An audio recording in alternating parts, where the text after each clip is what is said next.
Hey guys welcome back to my channel.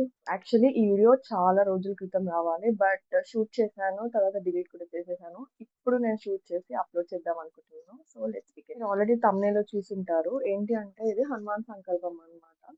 చాలా powerful Hanuman సంకల్పం ఇది. ఇది కనుక సక్సెస్ఫుల్ గా పూర్తి చేస్తే మనకి ఉన్న ఏవైతే అడ్డంకులు ఏవైతే ఉంటాయో అవన్నీ తొలగిపోతాయి. మీరు ఈ పూజ ట్యూస్డే ఆర్ సాటర్డే ఏ రోజైనా స్టార్ట్ చేయొచ్చు. చాలా మంది ట్యూస్డే అంటారు, బట్ సాటర్డే కూడా స్టార్ట్ చేయొచ్చు. సో ఇప్పుడైతే ఫాలో అవ్వాల్సిన ఇన్స్ట్రక్షన్స్ చెప్తా, జాగ్రత్తగా వినండి. ముందైతే మనము ఇల్లంతా శుభ్రం చేసుకోవాలి. నేనైతే 1 వీక్ ముందు నుంచే కొంచెం ఇల్లంతా శుభ్రం చేసి పెట్టుకున్నాను. ఎక్కడ కొంచెం కూడా చెత్త, నెగిటివిటీ అనేది అస్సలు ఉండకూడదు.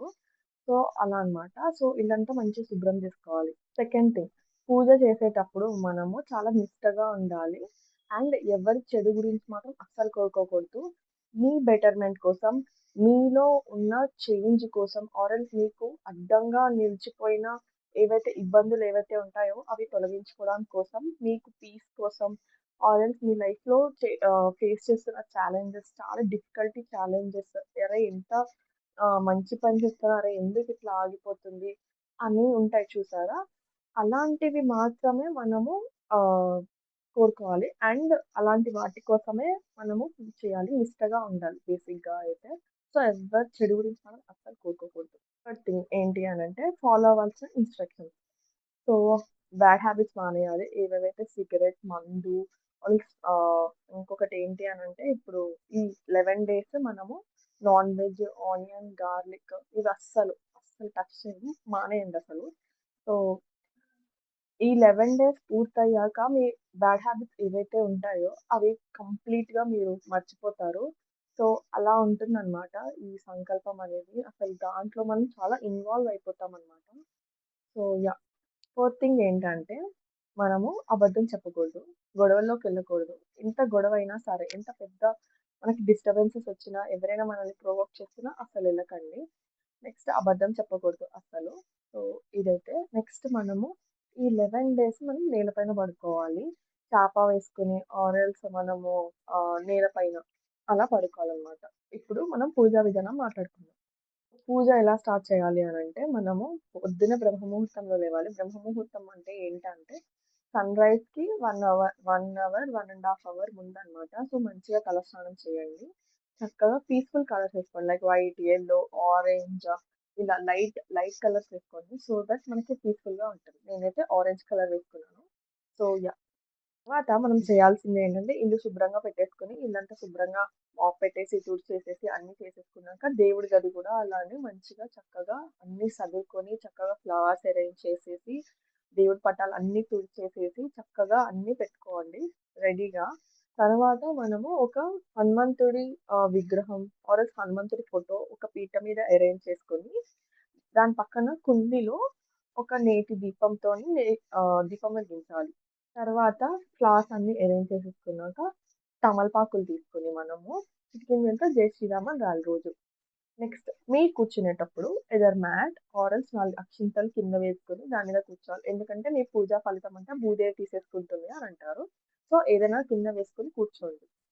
పూజ అనేది either me I mean like peaceful ఏరియాలో ఎలాంటి డైవర్షన్స్ ఉండకుండా, ఎలాంటి నెగటివిటీ మీ బ్రెయిన్‌లోకి రాకుండా ఉండడానికి ఒక పీస్‌ఫుల్ ఏరియా చూస్ చేసుకోండి.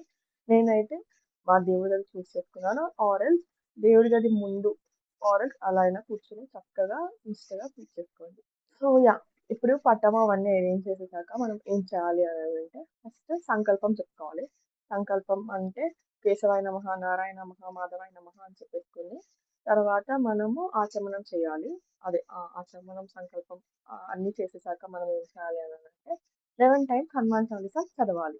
సో, 11 టైమ్స్ 11 డేస్ పక్కా చేయాలి. సో, ఈ 11 టైమ్స్ 11 డేస్ హనుమాన్ చాలీసా చదివేటప్పుడు 'తులసీదాసు సదా హరిచేరా' అని ఉంటుంది ఆ లైను. సో, అక్కడ మీ పేరు సదా హరిచేరా అని రిప్లేస్ చేయాలి. సో, ఈ 11 టైమ్స్ 11 డేస్ చేసేసాక 11థ్ డే 11 టైమ్స్ చదివేసాక బజరంగ్ చదవాలి. సో, నేనైతే ఇవన్నీ ఫాలో అయ్యాక రోజు 11 టైమ్స్ హనుమాన్ చాలీసా చదివేసాక 108 టైమ్స్ జై శ్రీరామ్ జై హనుమాన్, జై శ్రీరామ్ జై హనుమాన్ అని 108 టైమ్స్ చదువుకున్నాననమాట. సో, నైవేద్యం విషయం వచ్చేసరికి మేము ఫస్ట్ డే వడపప్పు పానకం పెట్టాము. సో, తర్వాత మిగతా డేస్ మేమేం చేసామంటే 5 అరటిపళ్ళు అండ్ మ్యాంగో సీజన్ కాబట్టి మ్యాంగోస్ పెట్టాము. 11థ్ డే వచ్చేసరికి మేము అన్ని ఫ్రూట్స్, మహానైవేద్యం అన్నీ పెట్టాం. మహానైవేద్యం ఏం పెట్టామంటే అప్పాలు, వడలు, వడమాల కూడా వేసాం. చిన్న చిన్న వడలేసి దాన్ని వడమాల పెట్టాము. నెక్స్ట్ అన్నం, పప్పు, కూర ఆ రోజు ఫ్రైడే అయింది. సో, అమ్మవారికి పాయసం కూడా పెట్టామనమాట. సో, నెక్స్ట్ ఇంకొకటి వచ్చేసరికి విఘ్నేశ్వరుడికి, గణేశుడికి మేము ఉండ్రాళ్ళు కూడా చేశామనమాట. మీ ఓపిక, మీ తాహత్తు తగ్గట్టు మీరు ఏమైనా పెట్టొచ్చు. బట్ మంచిగా మంచి కోరికతో ఉండి మంచిగా మనం పీస్‌ఫుల్‌గా ఎలాంటి నెగెటివ్ థాట్స్ లేకుండా ఏదో భారంగా చేస్తున్నట్టు ఏదో ఫాలో అవ్వాలని కాకుండా మంచిగా మనస్ఫూర్తిగా చేయాలి. ఇదైతే ఫాలో అవ్వాల్సిన రూల్స్ అండ్ పూజా విధానం అనమాట. సో, నేనైతే ఎలాంటి ఛాలెంజెస్ ఫేస్ చేశానో ఇప్పుడు చెప్తా. సో, నేనైతే రొటేషనల్ షిఫ్ట్స్ చేస్తాను. నాకు నైట్ షిఫ్ట్స్ ఉంటాయి. సో, నాకు ఏంటి అననంటే నాకు రెస్ట్ తీసుకోవడానికి కూడా టైం ఉండదు. అలా వర్క్ చేస్తూ అలానే ఇంకా పడుకోకుండా అదే నేను తిరిగిపోతా ఉంటది. సో, అదే ఇంకా తలనొప్పొచ్చేస్తూ ఉంటుంది. నిద్రగా ఉంటుంది చాలా.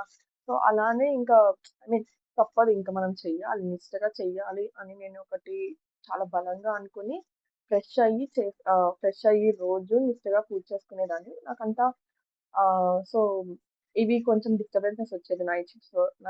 నైట్ షిఫ్ట్స్ ఉంటాయి కదా! సో, దానివల్ల నాకు మైగ్రేన్ వచ్చేది. సో, అలా కొంచెం ఎసిడిటీ ఫార్మ్ అయ్యేది. సో, ఇలా కొన్ని ఉంటాయి. నెక్స్ట్ వచ్చేసరికి మనకి ఆఫీస్ వర్క్‌లో డిస్టర్బెన్సెస్ ఉంటాయి. కొంతమందితో మనకి పడదు. ఇంట్లో వాళ్ళతోనే చిన్న చిన్న చికాకులొస్తూ ఉంటాయి. మనకి ఎవరితో ఒకళ్ళతో తెలియకుండానే మనకి గొడవైపోతా ఉంటుంది. సో, అలాంటి టైంలో మనం ఎవ్వరిని ఏమనకుండా పీస్‌ఫుల్‌గా ఉండడం ఇస్ ద బెస్ట్ థింగ్. ఎందుకంటే నేనైతే అదే చెప్తాను. ఎవ్వరి జోలికి వెళ్ళకండి. మన పూజ, మన పీస్, మన మైండ్ అన్నీ ఏకమై ఉండాలి. దేవుడికే ధ్యానం ఇస్తూ ఈ 11 డేస్ దేవుడినే స్మరించుకుంటూ ఎలాంటి నెగెటివ్ థాట్స్ లేకుండా, ఎలాంటి నెగటివిటీ మనకి రీచ్ అవ్వకుండా, ఎవరైనా ప్రొవోక్ చేస్తున్నా అస్సలు డిస్టర్బ్ అవ్వకుండా చూసుకునేలా చూసుకోవాలి. సో, ఈ 11 డేస్‌లో మనకి హనుమంతుడు ఇలా ఛాలెంజెస్ పెడతారనమాట. సో, అరే! ఎందుకిట్లా మధ్యలో ఇలా ఇప్పుడు కొంచెం డ్రాప్ అయిపోదాము. తర్వాత ఎప్పుడైనా చేసుకుందాము. అలా కాకుండా స్టార్ట్ చేశారు.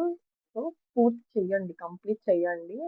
తర్వాత మీకొచ్చే చేంజెస్ అసలు అన్‌బిలీవబుల్. నేను చెప్తున్నాను. నా పర్సనల్ ఎక్స్‌పీరియన్స్‌తో చెప్తున్నాను. నాకు ఓవర్ థింక్ చాలా ఎక్కువ.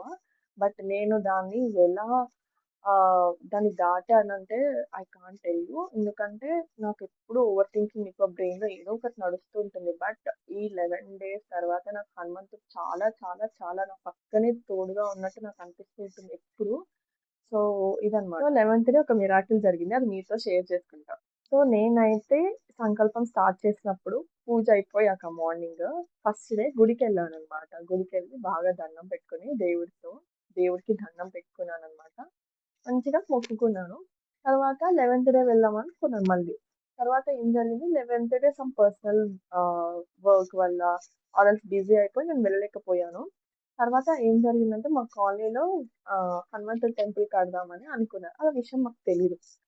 ఆ రోజు నైట్ అరౌండ్ 10 అలా అవుతోంది. 9:30, 10 మా కాలనీలో ఆహ్, విగ్రహాన్ని ఊరేగించారనమాట. సో, నాకేమనిపించింది అనంటే లైక్ హనుమంతుడు నా ఇంటి ముందు నాకు దర్శనం ఇవ్వడానికి ఆయనే వచ్చారు నా దగ్గరికి అన్నట్టు నాకనిపించింది. నేనైతే అది ఇంకా బిలీవ్ చేస్తాను. నాకు అప్పుడే ఇలా తలుచుకున్నాను లైక్ నాకైతే అలా అనిపించింది. హనుమంతుడే నాకు దర్శనం ఇచ్చారు మా ఇంటి ముందు అనేసి. సో, ఆ రోజులా తలుచుకున్నానో లేదో దేవుడే నాకు దర్శనం ఇచ్చారని అనిపించింది. So, yeah! ఇది పూజా విధానం. సో, మీరు కూడా ట్రై చేయండి తప్పకుండా. ఏం కాదు నిష్టగా పూజ చేయండి. దేవుడు చూసుకుంటాడు అంతా. So, yeah! ఈ పూజా విధానం చేశాక మీకెలా అనిపించిందో నాకు కామెంట్ సెక్షన్‌లో చెప్పండి తప్పకుండా. సో, మీరు కూడా ట్రై చేయండి ఈ సంకల్పం. మీకెలా అనిపించింది? మీరెలాంటి ఛాలెంజెస్ ఫేస్ చేశారో let me know in the comment section. Please do subscribe, like, share, comment. Thank you. Bye bye. Please subscribe to my channel. Bye bye.